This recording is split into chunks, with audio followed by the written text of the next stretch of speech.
Welcome back to another episode of Rock Boys Football. Never too early to start taking a little sneak peek at what we're going to see week 0 of the 2024 college football season. Florida State, Georgia Tech, week 0, Dublin, Ireland. Want to do a little game preview, talk about some players to watch in this game, but more importantly, how these two teams match up against one another. You look at Florida State was one of the best teams that we saw in the country in 2023. We expect them to be one of the better teams we see in the country in 2024. You look at Georgia Tech and say, there's a reason that this line is 13.5 points. This is a very scrappy Georgia Tech team. I've been very vocal that I think this program is going in the right direction. Under Brent Key, they won 4 out of their last 6 last year, can really run the football effectively. I think this game's going to be really fun. Fired up to get into this matchup. Before we do, and as always, just want to say thank you to you guys. And as we work towards the 2024 college football season, I just can't say thank you guys enough for all the support you guys have shown during the offseason, taking deep dives into these programs. If you guys do enjoy the content, consider subscribing to the channel. Much more importantly, and for y'all guys that have been rocking with the fellas for a long time, you guys know the drill with these game previews. Drop your score predictions, drop your key matchups, and drop some players that you think break out. We'll chop it up in the comment section. And without further ado, let's get into this one. I want to start with what I think is one of the more intriguing matchups that you're going to see in this game, and that's the Florida State offense going up against the Georgia Tech defense that struggled at times in 2023. Take a look at the numbers, 30.8 points per game allowed. That was 100th in the country. Specifically, they struggled in 2 departments, and that was stopping the run and giving up the explosive plays in the passing attack. And you look at Florida State, what they want to do is establish the run and hit explosive plays in the passing attack. And you look at Florida State, you have a new quarterback with DJU, and you got a lot of new faces on the offensive side of the football. You're playing week 0 in Dublin, Ireland. The number one goal for Mike Norvell heading into this game is establishing the run. That is the easiest way to ease a lot of new faces into an offense. And you look at Florida State and how they can establish the run. I think it starts with the offensive line, a unit that we talked extensively about in 2023, dealt with a lot of injuries, shuffling the deck a lot of times on the offensive line. They return so many guys from that year. They've consistently gotten better. They've made some additions in the transfer portal. I think we all expect this Florida State offensive line to take that step in 2024. And I think the thing you're most excited about is it's week 0. You would expect Florida State to be healthy on the offensive line, which was just something I don't think we could say at all in the 2023 season. So I'm really looking forward to seeing what this Florida State offensive line can do, specifically establishing the run. And then you look at all the different ways that Mike Norvell can get after the rushing attack. You have a hammer in Roydell Williams, who, from reading the spring notes, he sounds like he's going to be a dude for this Florida State rushing attack. And then you have guys like Lawrence Tuafili, Jalen Lucas.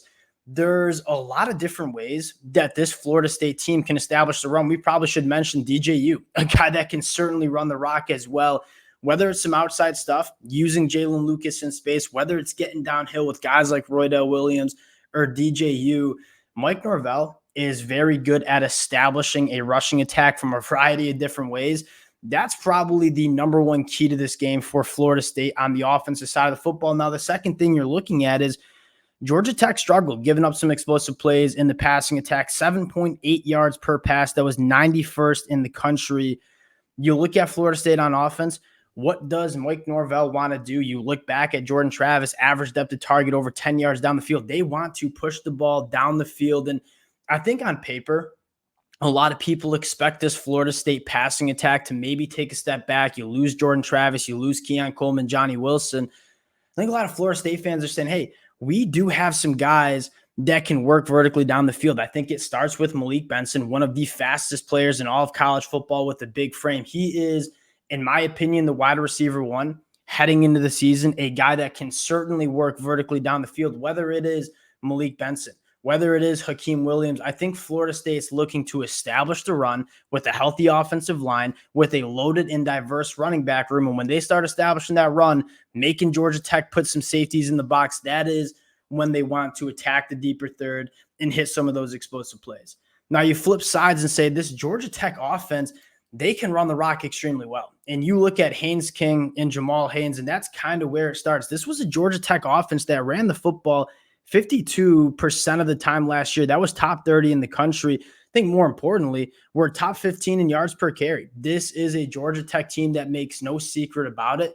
They want to run the football, and they have some talented people and guys that can certainly make that happen. You look at Haynes King, I think this is probably one of the more intriguing matchups that you see with Georgia Tech's offense versus Florida State defenses.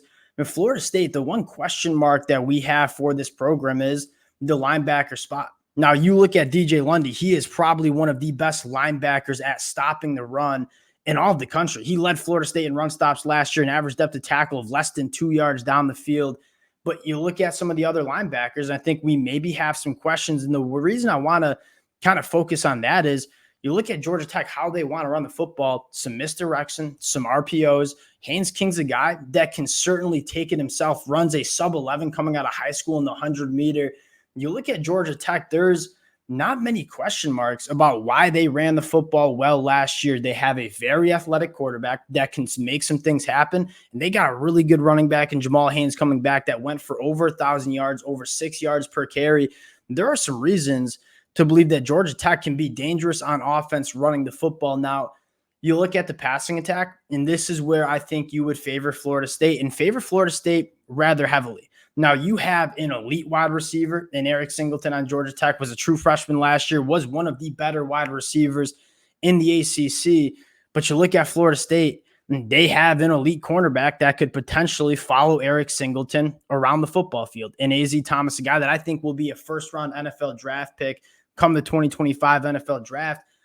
For me, I look at Haynes King and say it's hard for me to see Georgia Tech routinely pushing the ball down the field against a Florida State secondary that I think is going to be one of the better units that we see in the country. And so what can Florida State potentially do? Hey, if we're concerned about Georgia Tech running the football, we're going to put a lot of bodies in the box, leave our cornerbacks on islands and say, hey, if Haynes King can beat us pushing the ball down the field, that makes this Georgia Tech team extremely difficult to play against. But if I'm Florida State, I'm challenging Georgia Tech to win vertically down the field in the passing attack. And I'm putting some guys in the box and making sure we take care of what Georgia Tech wants to do against the run game. I think another key to this game is turnovers. Florida State did a lot of things really well in 2023. One of the things I thought could have done better on was forcing turnovers. Only 1.2 turnovers per game forced. That was 102nd in the country, which is wild that Florida State won as many games as they did, not really forcing that many turnovers on defense. I look at that secondary and say, hey, we should be getting our hands on a lot of footballs in 2024. And you look at Haynes King, as much as he's one of the more dynamic quarterbacks in the ACC, the Georgia Tech fans do know that it was kind of a wild ride for Haynes King, specifically in the turnover department, through 16 interceptions during the 2023 year. I mean, if there's one thing that we are looking for from Florida State to maybe even take another step in 2024, it's starting to force some turnovers. I think they certainly have the secondary to get that done. And so that's another kind of X factor in this game. You kind of get to the game pick here. 13.5 points, 12.5 points is kind of bounced around there. Inside of 2 touchdowns, I'm going to lean Florida State. This is not a play that I necessarily love because this is in Dublin, Ireland. You're going across the pond to play this game. It's week 0 year. You look at Florida State working in a lot of new faces, and I have a lot of respect for this Georgia Tech team. They play extremely tough. They play a lot of really good teams quite closely. I'm going to go Florida State to cover the number as long as it's inside of 2 touchdowns. But I think this is going to be a really fun game. As a college football fan, you guys know I'm fired up. My official score prediction, 31-17 Florida State. They get it done by 14. I expect this Georgia Tech team to make a bowl game. I look at Florida State. I fully expect them to compete for an ACC title. Fired up to get in, fired up for this game to take place. Fired up to hear what you guys have to say in the comments section. Appreciate y'all rocking with the fellas. If you guys do enjoy the content, consider subscribing to the channel, and we'll talk to y'all later. Peace.